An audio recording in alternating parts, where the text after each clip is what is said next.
We have all heard the mantra. You've heard it over and over again. Elon Musk, I mean, what's wrong with you? What in the heck is going on? You make all these political statements, you buy Twitter, you sell off your stock, you're distracted by all the different activities that you're in, and you're not paying attention to Tesla. So therefore, the sales are down. And no, it isn't about high interest rates. No, it isn't about people buying 2 million fewer cars per year in the United States than normal. No, it has nothing to do with any of that.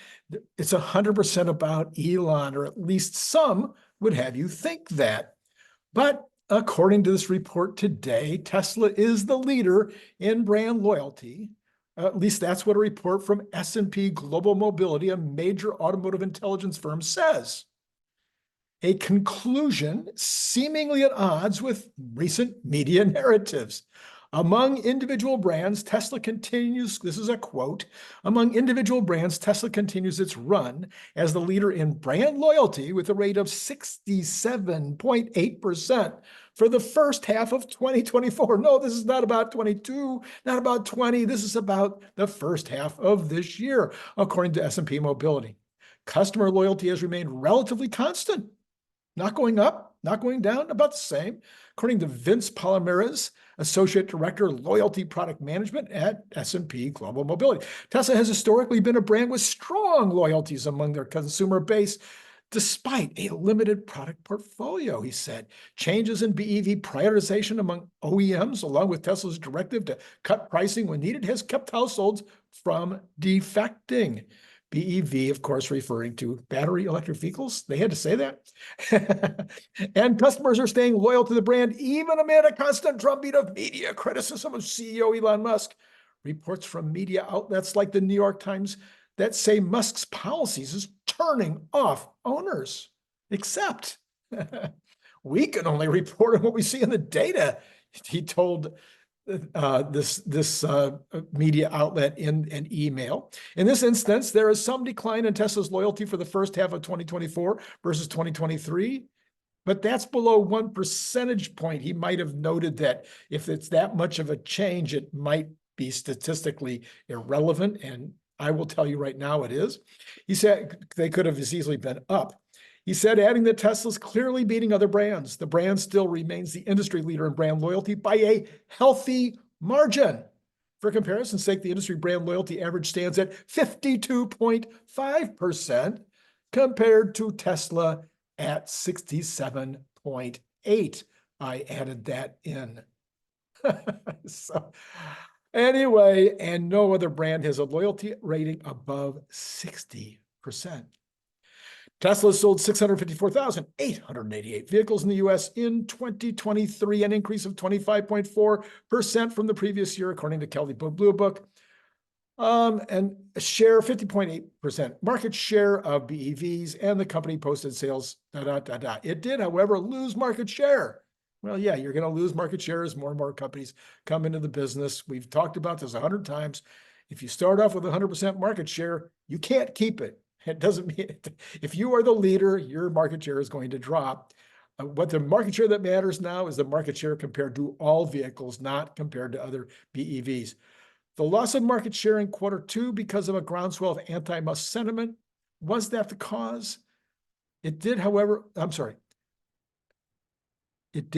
lose market share, down 9.6 year to date compared to the same period last year, but is the loss of market share in Q2 because of a groundswell of anti-Musk sentiment, or simply a maturing EV market with a flood of new players taking a larger slice of the EV pie?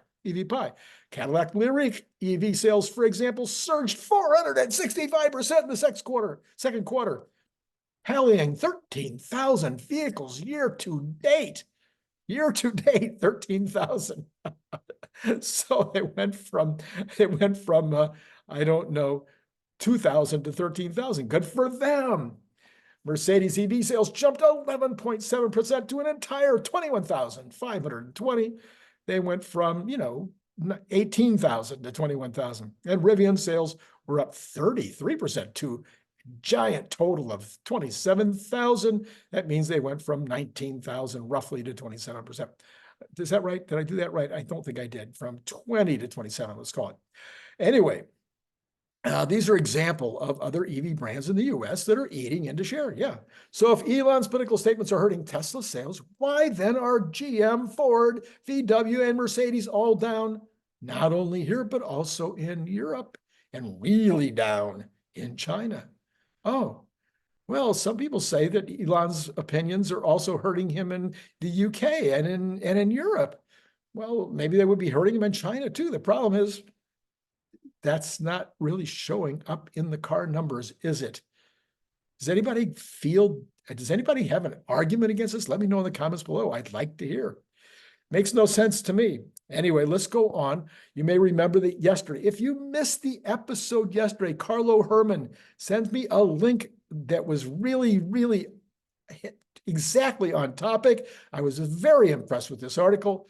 But yesterday, Brian Wong and I did a very important. I'm going to put the card up now. Okay, here's the card.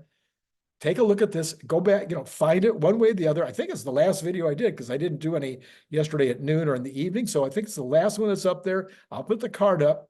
This is an important video. What we did was we took a look at my suggestion. Brian goes along with me. We believe that it's time for a moonshot project, a moonshot that Elon Musk would just hammer down. I don't care who wins in 2024. I do care.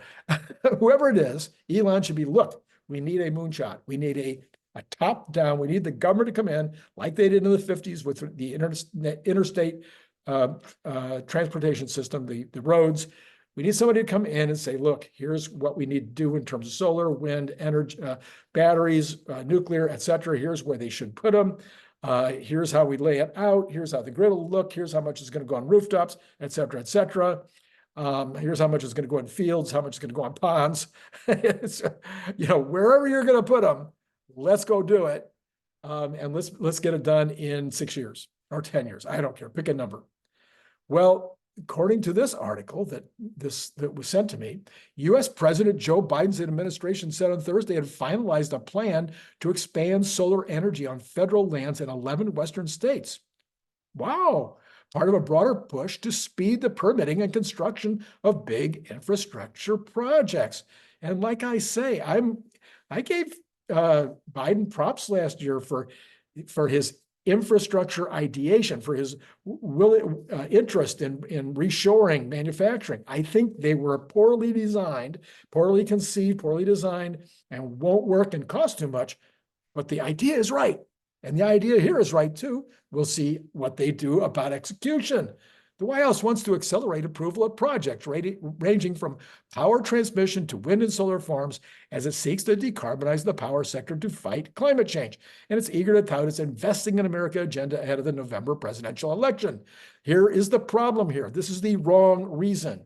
You cannot get the American people, oh yeah, let's go out, let's do it in order to do climate change. But you could get the American public interested in it in order to create free energy. Or almost free energy, to drop the price of energy to almost nothing, as Tony Seba has been telling us for years, and his numbers are just turning out to be exactly right. We've been, quote, we've been really pushing ourselves to use our executive authority wherever possible to improve the federal permitting process, according to White House Deputy Chief of Staff Natalie Quillen. She said in an interview, the U.S. Bureau of Land Management plan identifies 31 million acres best suited for solar development in Arizona, California, Colorado, Nevada, New Mexico, Idaho, Utah, Montana, Oregon, Washington, and Wyoming. This would be about, this is Randy now speaking, not the article. This would be about 5 times the 6.4 million acres that Elon says it would take to create all the electricity needed for the U.S. through solar and battery alone. Okay, Elon says it would take 100 square miles, 100 by 100 square miles. I mean, that's 10,000 square miles, 100 miles by 100 miles, 10,000 square miles, which is 6,400,000 acres to completely electrify the United States, every bit we need. Okay, they're saying that they have approved now 31 million acres. That's 5 times that many. Okay, so if they got the approval, they got this land set aside. They've said, this is federal land. You can put your solar on this. We're going to speed up the permitting process. Seems to me all you need to do is find a way to energize. You need to go out and get the company. Anyway, I think it added, U.S. agencies have permitted more projects in their administration than the former President Donald Trump. Okay, by how many, by how much, I don't care. Just keep doing it, but permitting more doesn't tell me if this is significant. It does, I know it's significant. I don't know if it's the federal government, but the combination of all solar and battery projects that are under development or that are currently going into place, excellent, outstanding. The job is being done. It just isn't being done fast enough. Apparently, the Trump administration had, according to Randy, apparently the Trump administration had already created a substantial amount of such special zones. The question becomes, what then is the holdup? That is the question.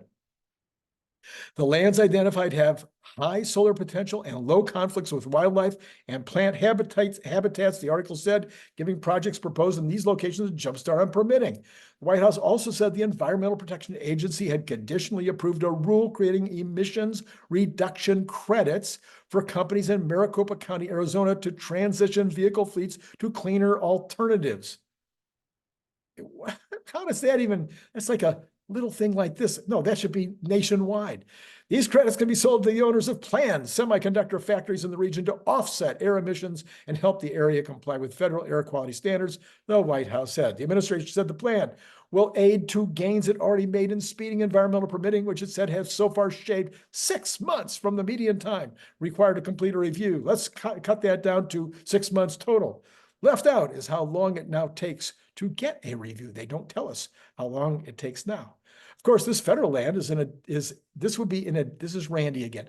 Of course, this federal land that they're talking about, that would be in addition to rooftops, like, house rooftops, corporate rooftops, government rooftops, all kinds of business rooftops, potential coverings of parking lots, which is a huge opportunity, co-use on farmland, placing of the solar on various lakes, canals, more and more and more. There's so many different ways to do solar, but this is on top of that. This is enough land in this decision, in this executive action. There's enough land, 5 times more land than necessary to completely do the job. And yet we still have the idea that we can distribute this production of solar energy instead of doing it all in these large projects. So with an agency this big, you'd think they would have gone far beyond identifying potential spots and improving the time needed to permit. Why not actually lay out a planned approach? Lay it out. Here's how much we think we can get from rooftops in Southern California or Northern California or Arizona. Here's how much Texas, or back east. Here's how much that we think we can get from putting solar over canals. Here's how much we think we should really go for nuclear that could be a backup for the solar and for wind.